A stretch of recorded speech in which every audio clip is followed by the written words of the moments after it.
The executive and the unseen son. Arthur Sterling adjusted his tie for the third time, his hands trembling, as he stood at the entrance of the grand ballroom. Inside, soft classical music, the clinking of champagne glasses, and the hushed conversations of distinguished guests in black tie resonated. He took a deep breath before stepping in, forcing a smile onto his face. 6 months ago, Arthur held the position of CEO at one of the nation's most prosperous technology companies. His name graced every financial publication. His mobile buzzed constantly with audacious proposals and invitations to exclusive events. In his prime, he was a man of immense power, untouchable, or so he believed. At 30, Arthur attended this charity event not as a leading figure, but as a ghost of his past. After a catastrophic investment, his company collapsed, leading him to ruin and disgrace. The luxurious penthouse, the sports cars, and even the bespoke suits that once defined him had been sold. Only the soft hum of defeat echoed in his mind. As Arthur scanned the room, he spotted a familiar face at the far end. A lady with deep brown hair cascading over her shoulders, wearing a sophisticated black dress. A sharp pang hit his chest, his heart thumping. It's Martha. However, it wasn't just her presence that made him stop abruptly. Beside her, standing and holding her hand, was a little boy with soft blonde hair and piercing blue eyes. Eyes identical to those Arthur saw reflected in his own mirror. His breath hitched. A crushing sensation seized his chest. Impossible. It can't be. Martha hadn't seen him yet. But Arthur couldn't tear his gaze from the little boy. The strong resemblance was undeniable. His heart pounded intensely in his chest. Could this child be his son? What would you do if you suddenly encountered a child who looked exactly like you, years after a past relationship? What's the most unexpected surprise life has ever thrown your way? Share your thoughts below. Arthur struggled to breathe. His heart hammered so intensely in his chest that he could barely hear the soft conversations around him. He kept his gaze fixed on the little boy standing next to Martha, holding her hand and observing the entire room with interest. The strong resemblance was undeniable. Identical deep blue eyes, the same curve of his forehead, and even the way the little one tilted his head slightly when thinking. It was like looking at a younger version of himself. He took a hesitant step forward, yet his feet felt rooted to the floor. Thoughts of Martha filled his head, her joyful expression, her laughter, the tenderness of her touch. In that instant, he relived the moment he last saw her, tears in her eyes, as he confessed he wasn't ready to be a father.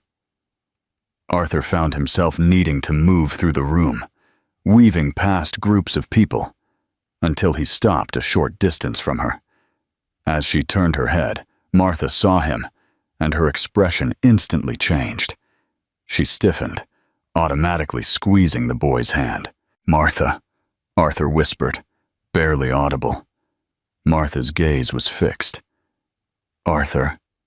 With determination, she swallowed and looked down at the little boy. The little boy observed with evident interest. Arthur inquired, his voice trembling. "Who is he?" Martha's jaw tightened. "Oh, Simon!" Arthur's heart raced. "He's 3 years old," Martha replied sharply when asked for his age. A tremor ran through Arthur as he took a deep breath. 3 years. All the calculations aligned perfectly.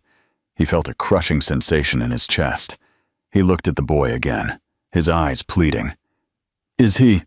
Martha's expression was severe. "Arthur," she whispered, articulating his name. "Is he mine?"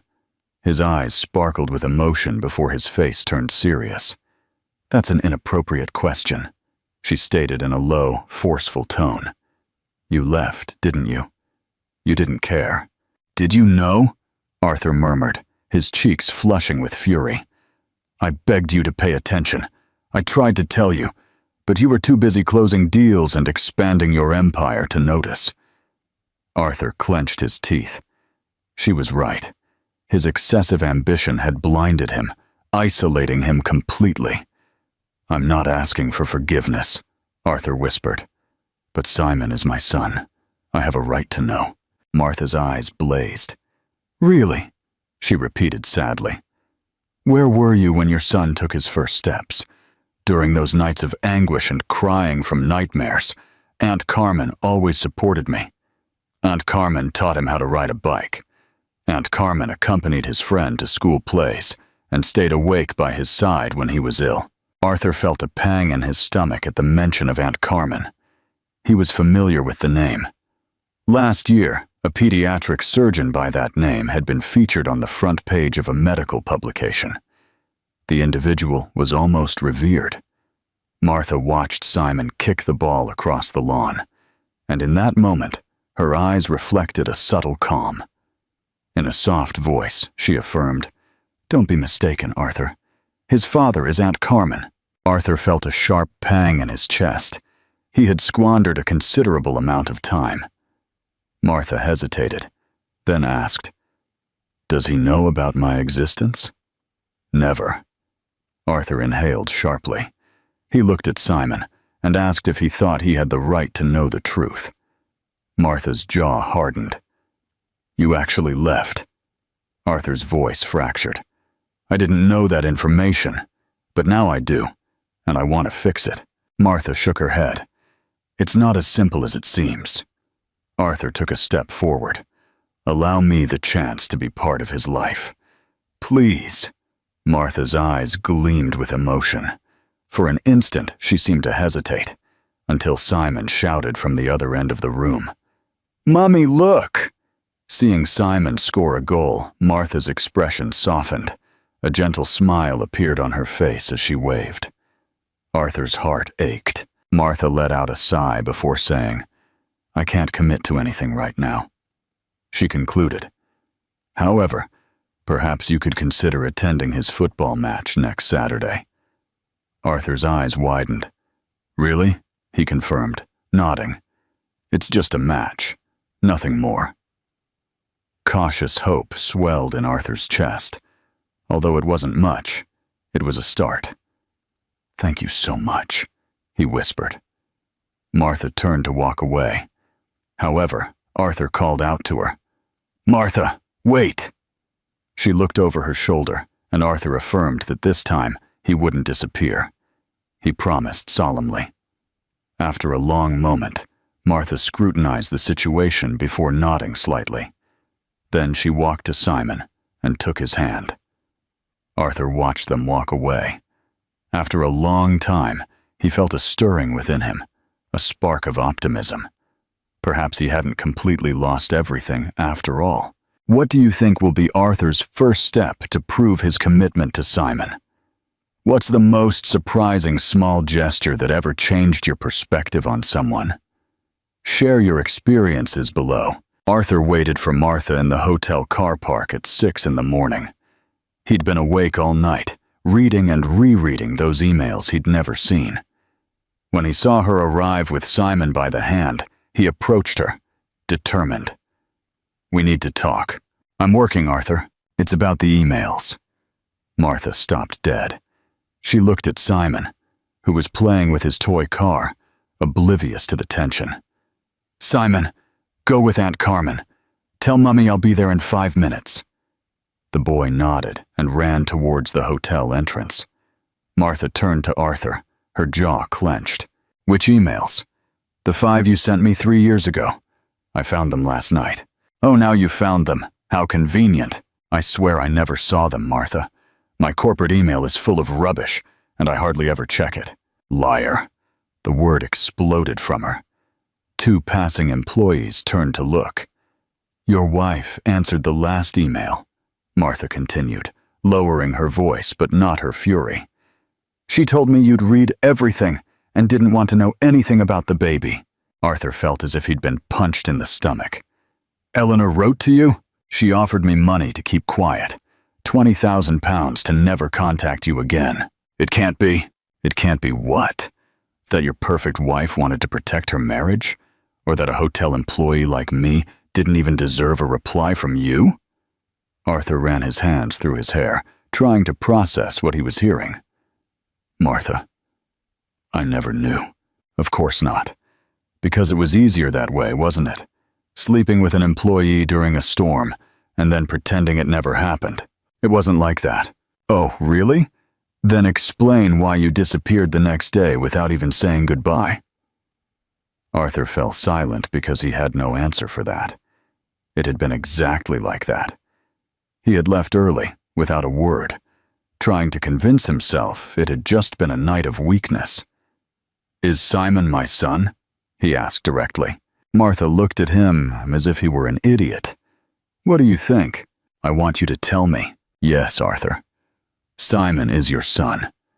Your son whom you've never seen grow up, who doesn't know who you are, who, when he asks about his dad, I tell him he's working very far away. The words hurt more than he expected. Arthur looked towards the hotel, where Simon had disappeared through the revolving doors. Why didn't you accept Eleanor's money? Because I don't need your money. I needed you to know you had a son, but I see that doesn't matter to you either. Yes, it does. Really? Is that why you've been here for 2 days, spying on him like a stalker, instead of approaching him like a man? Arthur didn't know what to say. She was right. I want to get to know him, he finally said. For what? To leave again when you get bored of playing dad? You won't leave, liar. In a week, you'll go back to your life in London, to your businesses, to your new bachelor pad. And Simon will be left wondering what he did wrong for the man who visited him to stop coming. I swear, it's not like that. Martha pulled out her phone and showed him a photo. It was Simon sleeping with a drawing in his hands. On the paper were 3 figures, a woman, a child, and a tall man in a tie. Do you know what he told me when he drew this? Mummy, when is my daddy coming home from work? He's 3, Arthur. 3 years dreaming of a dad who didn't even know he existed. The image shattered him. Arthur reached out to touch the phone, but Martha pulled it away. Don't touch me. Martha, please. No, Arthur. You had your chance 3 years ago. I'm not going to let you hurt my son. He's my son too. Oh, really? Where were you when he got pneumonia at 6 months old? Where were you when he said his first word? When he took his first steps? When he cried all night because the other children at nursery had dads? Each question was like a slap. Arthur knew he had no answer for any of them. Let me make up for lost time. You can't make up for it, Arthur. Time can't be recovered. Martha began to walk towards the hotel. I have to work, and you have to decide if you really want to be a father, or if you're just feeling guilty. What's the difference? Martha turned one last time. A real dad wouldn't have to ask. She left him standing there in the car park, with the feeling that he had just lost something he didn't even know he had. This is a raw and emotional confrontation. What do you think Arthur's next move will be to win Martha's trust and connect with Simon? What's the most difficult truth you've ever had to face about your own past? Share your reflections below. The next few days were strange. Arthur didn't directly approach Martha or Simon, but he also didn't leave the hotel. He stayed there, observing from afar, trying to understand how his son's life worked. He discovered that Simon had breakfast every day in the hotel cafe with Carmen, while Martha started her shift, that he liked to draw with red and blue crayons, that he always asked for extra jam on his toast. He also discovered that he was a popular child. The hotel employees treated him like an adorable mascot. The porter kept sweets in his pocket. The housekeepers left him towels folded into animal shapes. Even the chef prepared him happy face pancakes. But what caught his attention most were the drawings. Carmen hung them on the cafe wall as if it were an art gallery. Arthur approached one morning to see them better. All had the same theme: a house, a woman who was obviously Martha, a small child, and always, always, a tall man by their side. Beautiful drawings, aren't they? Carmen had appeared beside him with a cup of coffee. Does Simon draw them? Every day. That child has an impressive imagination. Arthur pointed to one of the male figures. Who is that man? His dad. Well, the dad he imagines. Martha tells him he's working far away, so Simon makes him up. Sometimes he's a pilot, other times a doctor, sometimes a policeman. Never asks why he doesn't come. Of course he asks, but Martha is very clever. She tells him that some dads have to work very far away so their children can have everything they need. Arthur remained silent, looking at the drawings. In one of them, the man held a suitcase and was boarding a plane. In another, he wore a stethoscope around his neck. All were professions that required travel or being away from home. Can I keep one? Carmen looked at him strangely. Why? It reminded me of my own drawings as a child. It wasn't entirely a lie. Arthur had also drawn imaginary parents when his own father was constantly traveling for business. Carmen unpinned the pilot drawing and gave it to him. But don't tell Simon. He'll be sad if he sees one is missing. Arthur went up to his room with the paper in his hand. He spread it on the bed and studied it as if it were an important document. The strokes were firm for a 3-year-old. The pilot had large eyes and a smile, black hair, and a blue jacket. At the bottom of the drawing, in wobbly letters, it said, "My daddy the pilot." His phone rang. It was his father. "Gerald, how much longer are you going to be playing tourist in Brighton?" "I'm not playing, Dad. The Davies are asking about next week's meeting. We need to close that contract." "Send Robert. He can handle that." "You're not Robert, Arthur. The clients want to talk to you." Arthur closed his eyes. For years it had been like this. Him chasing contracts, meetings, numbers on spreadsheets. Meanwhile, his own son was growing up, inventing a father who flew aeroplanes. "Dad, I need to tell you something. If it's about Eleanor and the divorce, you've told me enough already. That woman turned you soft. It's not about Eleanor. It's about... I have a son." Silence on the other end of the line.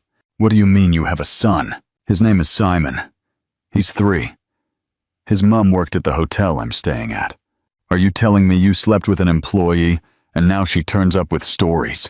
"They're not stories, Dad. He's my son." "Did you get a paternity test?" "I don't need a test. Just look at him." "Arthur, please, how much is she asking for?" "She's not asking for anything. In fact, she doesn't want me near him." "Perfect. Then leave her alone and come back to London." "I can't do that." "Why not? You have no legal obligation." "Because he's my son!" Arthur had shouted. He took a deep breath and lowered his voice. "He's my son, and I didn't know he existed. I lost 3 years of his life, Dad. I'm not going to lose any more." "Arthur, use your head.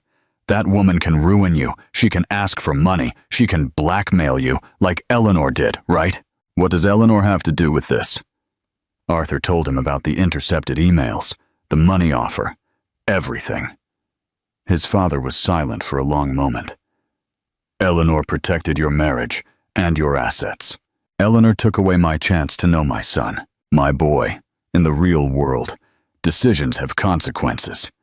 If you slept with that woman, it was your mistake. But you don't have to bear the consequences your whole life." Arthur looked at the drawing on the bed. "My daddy the pilot." "I've made my decision, Dad." "Which decision?" "I'm staying here for as long as it takes, and I'm not coming back until my son knows who I am." He hung up the phone and stared at the drawing until night fell. What do you think Arthur will confront Eleanor about? And how will she react? What's the most difficult conversation you've ever had with a family member about a past mistake? Share your experiences below. Arthur drove 5 hours from the coast to London with one idea in his head: confront Eleanor. He arrived at his old apartment unannounced, using the key he still had on his keyring. Eleanor was in the kitchen, sipping white wine and checking her tablet. When she saw him enter, she barely looked up. "I thought you'd changed the locks. Hello, Arthur." What a surprise. Why did you intercept Martha's emails? Eleanor carefully placed her glass on the table, as if she'd been expecting that question for 3 years. Straight to the point. I like it. Answer me, because it was the right thing to do. The right thing. You hid from me that I had a son. Eleanor stood up and walked to the window overlooking the city. She wore one of those expensive dresses she loved so much. Perfect makeup, even though it was Sunday night. I saved you from ruining your life over a one-night stand. That mistake has a name. His name is Simon. Oh, really? Have you met him yet? Played the responsible daddy? The way she said it, with that mocking smile, infuriated him. Do you know what Martha told me? That you offered her money to keep quiet. £20,000. A bargain, considering what child support would have cost you for 18 years. How could you do that? Eleanor turned to him, her eyes blazing. How could I what? Save our marriage? Protect your reputation? Prevent that woman from blackmailing you for the rest of your life? She wasn't blackmailing me. She just wanted me to know I had a son. Please, Arthur, are you really that naive? Women like her always have a plan. Women like her, employees, working class, basic education. What do you think she wanted when she slept with you? True love? Arthur felt like screaming at her, but he restrained himself. Was he not there because of Eleanor? Did you read all the emails? Of course. Even the one when he was born? Eleanor hesitated for the first time. Yes. And you felt nothing, not even curiosity? I felt relief. Relief that that woman had understood the message and wouldn't bother us anymore. Arthur sat on the sofa where he'd lived for 2 years. Everything felt strange now. Too clean. Too cold. Do you know what's the saddest thing about all this, Eleanor? What? That you're not even sorry. Sorry for what? For being the only one who used her head in that situation? For taking away 3 years with my son? Eleanor poured herself more wine, her hand barely trembling. If you wanted to be a father so much, we could have had children together. But we didn't, because you always said it wasn't the right time. First business, then the new house, then the trip to Europe. There was always something more important. Arthur remained silent because she was right about that. For 5 years of marriage, he had postponed fatherhood again and again. But it still didn't give you the right to decide for me. No. And did it give you the right to sleep with another woman? No, that was my mistake. But what you did was worse. Worse? Protecting what we built together? What we built was a lie, Eleanor. And we both knew it. She stood looking at him from the window. What are you going to do now? Move to the coast? Play weekend dad? I don't know yet. That child doesn't know you, Arthur. To him, you're a stranger. Because of you. Because of both of us. You for being irresponsible, and me for being protective. But it's done now. Arthur stood up from the sofa. I'm here for my things, whatever's left in the study. Are you leaving the apartment? I'm leaving London. For how long? I don't know. As long as it takes. Eleanor put down her glass and approached him. Arthur, think carefully. You have a company, responsibilities, a life built here. I have a son who doesn't know me. Children aren't the only important thing in life. For me, they are. Arthur packed his books, some family photos, and the clothes still in the wardrobe. Eleanor remained in the kitchen, finishing her wine. When he finished packing, he approached to say goodbye. Eleanor, what? When Martha wrote to you the last email, the day Simon was born, what exactly did you reply? Eleanor didn't meet his gaze. I told her you'd read everything and didn't want to know anything about the baby. That if she contacted you again, you'd take legal action. You told that to a woman who had just given birth alone? Arthur, you told that to my son's mother? Eleanor barely nodded. Arthur picked up his suitcases and headed for the door. I hope you've slept well these past 3 years. And now what? Are you going to hate me forever? Arthur stopped at the door. I won't hate you, Eleanor. but I won't forgive you either." He closed the door and didn't look back. What do you think Arthur's next challenge will be in trying to connect with Simon, given Martha's emotional walls? What's the biggest obstacle you've ever faced in trying to rebuild a relationship? Share your stories and advice below. Arthur returned to a coastal town with 2 suitcases and a bank account he had transferred to a local branch. He had no plan, only the certainty that he wouldn't leave without getting to know his son. But Martha kept avoiding him. He'd spent a week trying to approach her. He sent messages she didn't answer. He waited for her in the hotel car park, but she used the staff entrance. He had even tried talking to Carmen, but the woman feigned ignorance. It was Friday when things changed. Arthur was having breakfast on the terrace when he saw Martha rush out of the hotel with a small suitcase. Her face was distraught, as if she'd been crying. She got into a taxi and left. "What happened to Martha?" he asked Carmen. "She was offered a job in Brighton at a 5-star hotel, a very good opportunity."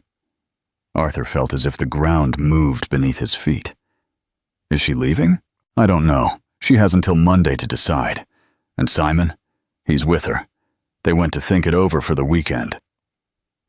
Arthur didn't sleep all night. On Sunday morning, he was waiting in the lobby when Martha returned. Simon was asleep in her arms, clutching a dolphin plush toy. "We need to talk," Arthur told her. "There's nothing to talk about. Are you going to Brighton?" Martha looked at him, tired. "Perhaps." "Why?" "Because it's a good opportunity. Because Simon can grow up in a better place. Because we have no future here." "Do you have a future with me?" "No, Arthur. You have a life in London. This is just temporary guilt." Martha headed towards the lifts, but Arthur followed her. "I waited 5 years for Eleanor to have children. 5 years postponing fatherhood for work, for travel, for money. And when I finally decided I was ready, it was too late for us." Martha stopped. "I'm not leaving here, Martha. I resigned from the company. I sold the apartment. Everything I own is in those 2 suitcases. Are you mad? Probably. But I'm not going to make the same mistake twice." Simon woke up in his mother's arms and looked at Arthur with curious eyes. "Who is he, Mummy?" Martha hesitated. Arthur knelt down to the boy's level. "Hello, Simon. I'm Arthur. Are you a pilot?" The question disarmed him. Arthur looked at Martha, whose eyes were filled with tears. "No, I'm not a pilot, but I'd like to be your friend. Do you know about airplanes?" "Some. Do you like airplanes?" "Yes, I want to fly very high." Arthur smiled for the first time in days. "I liked airplanes too when I was your age." Martha cleared her throat. "Simon, go with Aunt Carmen. Mummy needs to talk to Mr. Arthur." "Will you tell me about airplanes later?" Simon asked Arthur. "Of course." The boy ran off.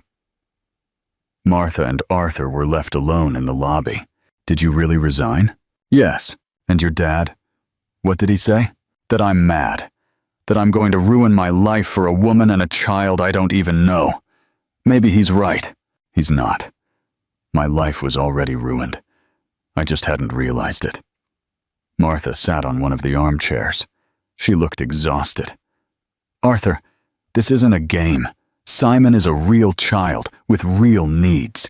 You can't just show up with gifts and promises when you feel guilty and disappear when it passes. I'm not leaving."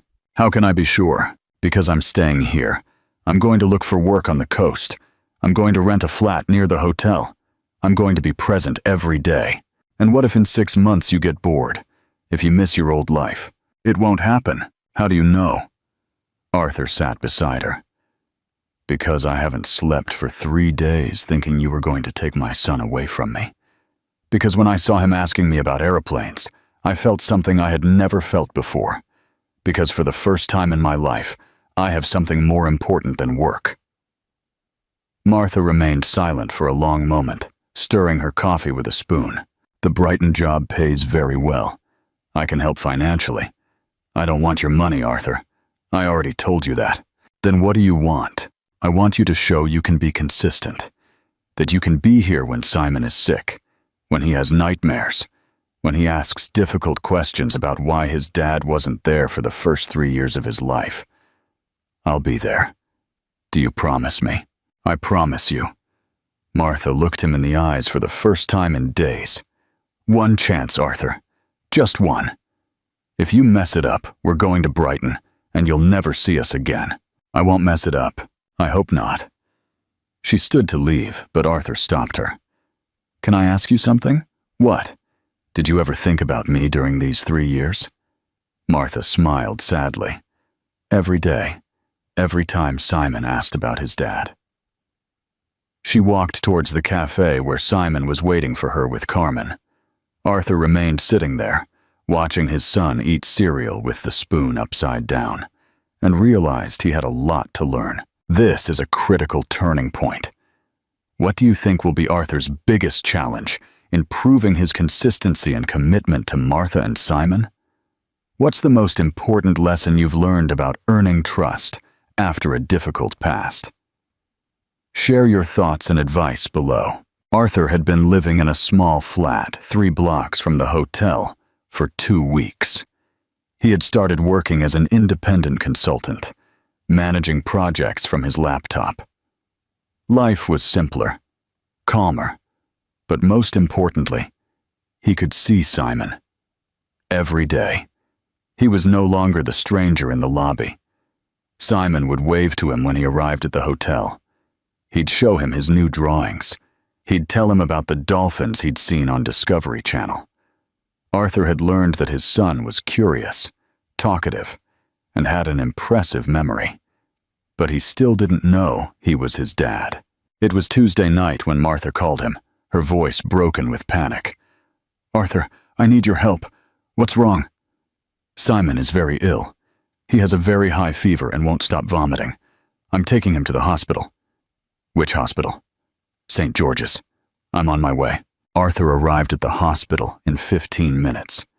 He found Martha in the waiting room, crying silently.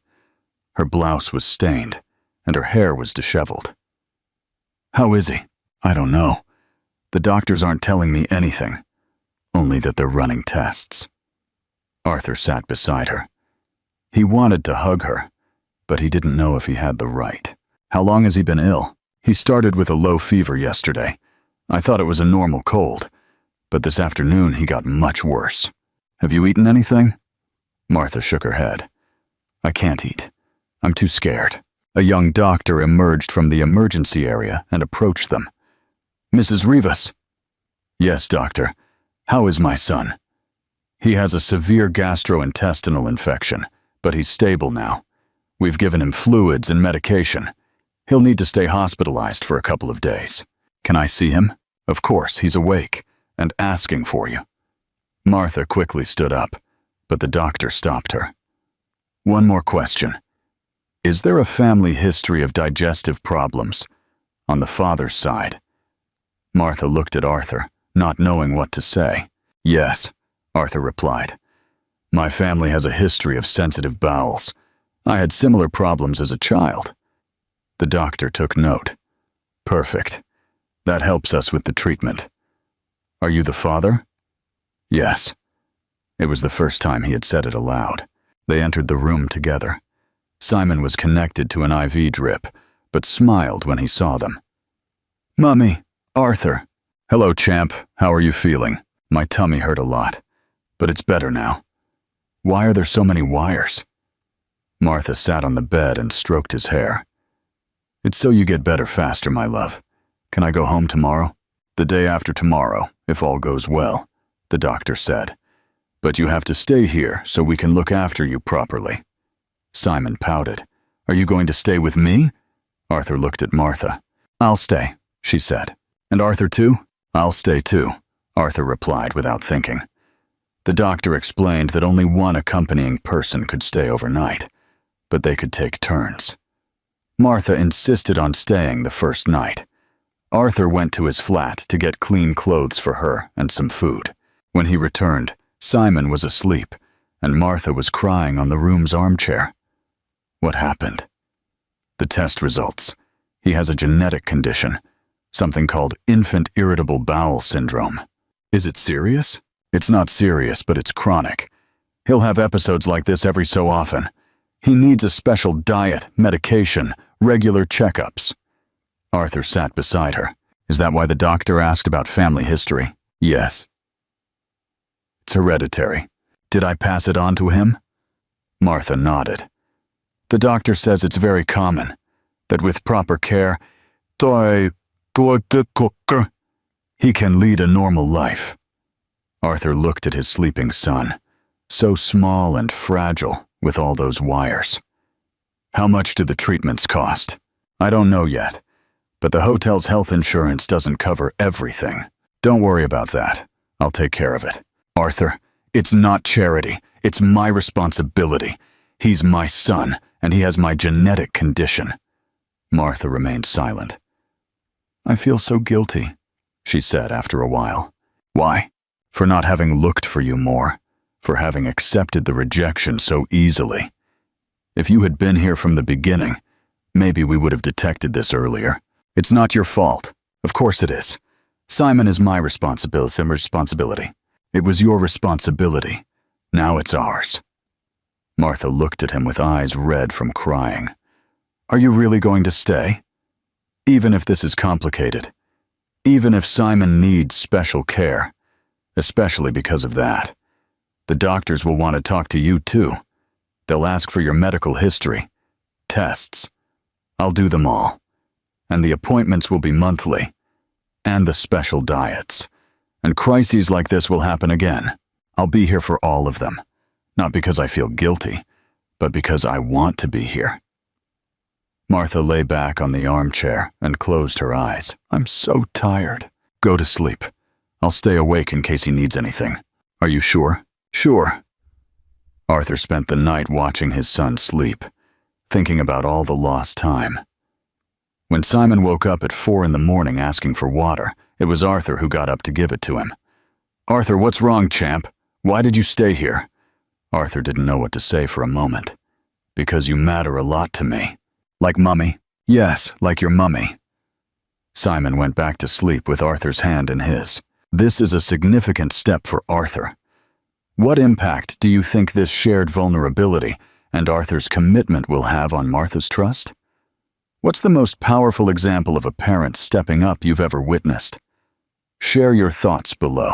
Simon left the hospital on a Thursday morning with a list of medications and a strict diet.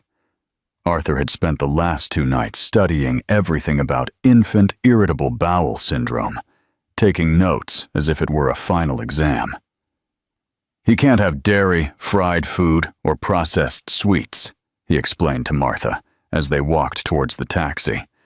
And he has to take the probiotic every day with breakfast. I know, Arthur. I talked to the doctor too.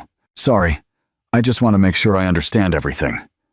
Simon was in Martha's arms, still weak, but in better spirits. Can I play in the pool now? Not until next week, my love, his mum told him. And eat ice cream? Dairy-free ice cream. Arthur's going to find special ice cream for you. Really? Simon looked at Arthur with excitement. Of course, we'll find delicious ice cream that won't hurt you. That weekend, Arthur became an expert in food for children with sensitive bowels. He went to 3 different supermarkets looking for almond milk, coconut yogurt, and gluten-free biscuits. He even learned how to make oat flour pancakes. On Sunday, he took Simon to the park near the hotel. It was the first time they had gone out alone. Can I go on the swings? Of course, but gently. You're still recovering. Arthur pushed the swing softly, watching Simon laugh with each movement. Other dads played with their children nearby. Some looked at him curiously, wondering if he was new to the neighborhood. Arthur, do you have children? The question caught him off guard. Why do you ask that? Because you play with me like my friends' dads play with them. Arthur stopped the swing and knelt in front of Simon. Would you like me to be your dad? Simon looked at him with those big, serious eyes. You want to be my dad more than anything in the world. But you're not going to go away to work like the dad I used to imagine, are you? The question broke his heart. "I'm not going anywhere, Simon. I'm going to be here with you and your mummy." Simon got off the swing and hugged him. "So I don't have to imagine a dad anymore?" "No, champ. You don't have to imagine anything anymore." "Daddy!" Simon shouted, running towards the slide. "Look how high I can go!" That word, Daddy, resonated in Arthur's chest like an echo. For the first time in his life, someone had called him that. And it felt good. It felt right. When they returned to the hotel, Martha was waiting for them in the cafe. "How was it?" "Mummy, Arthur is my daddy," Simon announced before Arthur could say anything. Martha looked at them both with a mix of surprise and nervousness. "Oh, really?" "Yes, he told me at the park, and he's not going far away to work." Simon ran to Carmen to tell her the news, leaving the adults alone. "Did you tell him you were his dad?" He asked if I wanted to be. I couldn't lie to him. "Arthur, this is very serious. Children don't understand concepts like trying or seeing what happens. For him, dad means forever. And for me too." Martha remained silent, stirring her coffee with the spoon. "Are you upset?" "I'm not upset. I'm scared." "Of what?" "That this is too good to be true. That in a few months, you'll realize that being a dad is harder than you thought." Arthur sat opposite her. "Martha, do you know what was the hardest thing about these past few days in the hospital?" "What?" "Seeing my son sick and knowing it was because of something I inherited. Realizing that for 3 years, every time he got sick, you had to face it alone. That's over now." "No, it's not. Time has passed, but not the responsibility. Simon will have medical episodes for the rest of his life. He'll need checkups, special diets, medication. He'll have good days and bad days, I know. And I'll be there for all of them. Not because I feel guilty, but because I want to be there." Martha looked up from her coffee. "And what if it's harder than you imagine? If there are sleepless nights, tantrums, awkward questions, then we'll face it together." "Together?" Arthur realized what he had said. He hadn't just talked about his relationship with Simon, but about the three of them as a family. "If you want to." "Arthur, Simon and I are a package deal. You can't just take the easy part." "I don't want just the easy part. What do you want?" Arthur looked to where Simon was showing his drawings to Carmen. "I want to wake up every morning knowing my son is safe. I want to teach him to ride a bike, help him with his homework, hold him when he's sick. And with me? With you, I want to build something real, without rushing, without impossible promises. Just day by day." Martha smiled for the first time in days. "Do you know that being a dad isn't just about the pretty moments in the park? I'm learning. And that Simon can be very stubborn when he doesn't want to eat his vegetables. I'm learning that, too. And that he's going to ask you why you weren't there for the first 3 years of his life." Arthur nodded. "I've already thought about that. I'm going to tell him the truth. That his dad was a fool who didn't know he existed, but that when he found out, he came running to meet him. And what if it's not enough? Then we'll work together to make it enough one day." Simon ran back to them. "Daddy, help me with my drawing. I want to draw one where all three of us are together."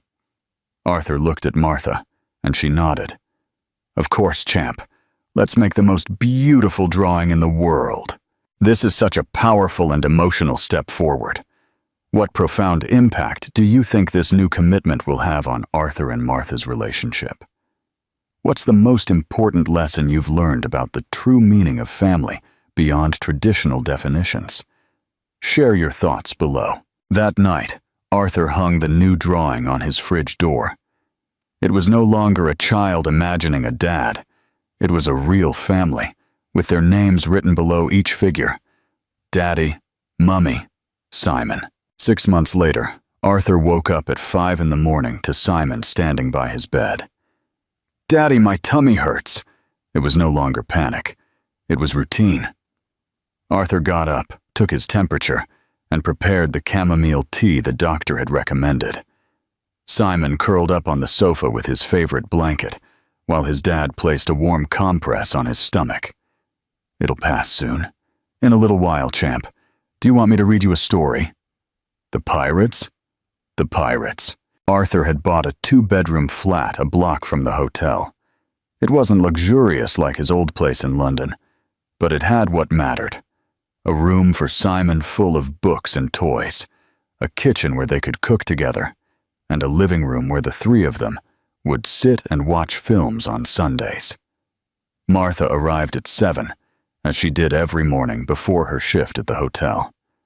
"How's he this morning?" "Better. The pain's gone." She approached to kiss Simon on the forehead and Arthur on the lips.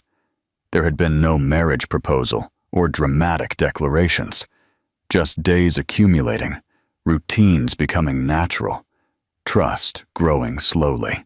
"Are you coming to lunch with us?" "Of course. Simon wants you to teach him how to make those weird sandwiches you like. The turkey and avocado ones. Those very ones." Arthur had started his own consulting firm from the coast. He didn't earn as much as before, but he lived a calmer life. His clients were happy. His son was healthy most days, and Martha looked at him each morning as if she truly believed he was going to stay. "Daddy, are we going to the beach today?" "If you feel well after breakfast, we'll go." "And Mummy's coming with us?" "If Mummy wants." Martha smiled while making coffee. "Mummy always wants." At 9, the three of them were walking along the beach. Simon chased seagulls, while Arthur and Martha followed closely behind. The boy had grown considerably in those months. He was no longer the timid hotel baby, but a confident child, who knew he had a daddy and a mummy who looked after him. "What are you thinking about?" Martha asked him. "That a year ago, I was in an office in London, bitter about the divorce, and not knowing I had a son. Do you regret it?" "Missing the first 3 years, yes. Being here now, never." A ball rolled to his feet. Simon came running after it. "Daddy, kick it!" Arthur kicked the ball back. His son passed it to Martha, who returned it to Simon. A perfect triangle on the sand. "Do you know what he told me yesterday?"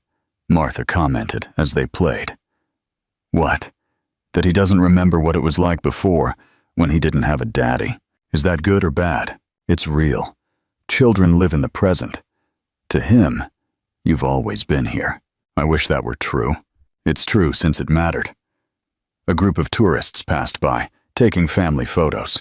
Arthur watched them and wondered if he and Martha looked like a family from the outside. If anyone could guess that their story had begun with absences and secrets.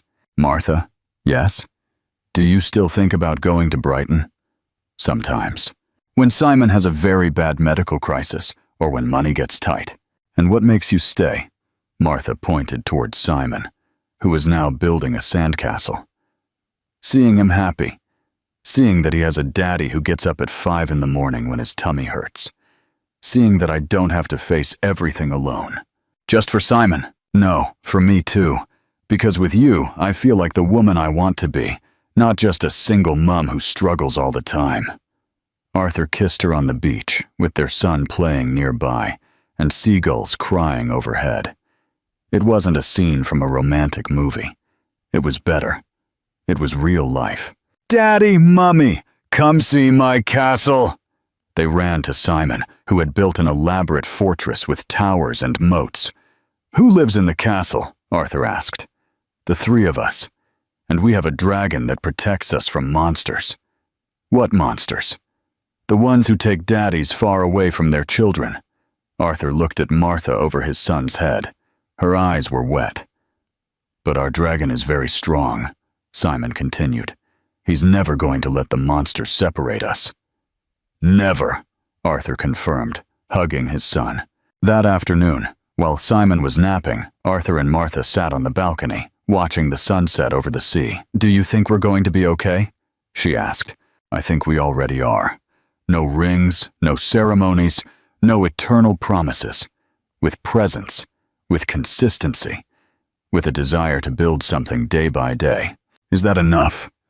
Arthur listened to Simon stirring in his bed, talking in his sleep about aeroplanes and dragons. For me, it is. It wasn't the perfect fairy tale ending. It was something better. The imperfect beginning of a real family. Hello, dear friends. We've just finished this beautiful story of Arthur, Martha, and little Simon. A story that teaches us that it's never too late to do the right thing. We've seen how a lost man found his most important purpose, to be a father. If this story touched your heart, if you were moved by this family's moments of pain and joy, don't forget to like this video and share it with someone who needs to hear that second chances exist. Your support helps us continue creating stories that reach the soul. Are you left wanting more stories like this?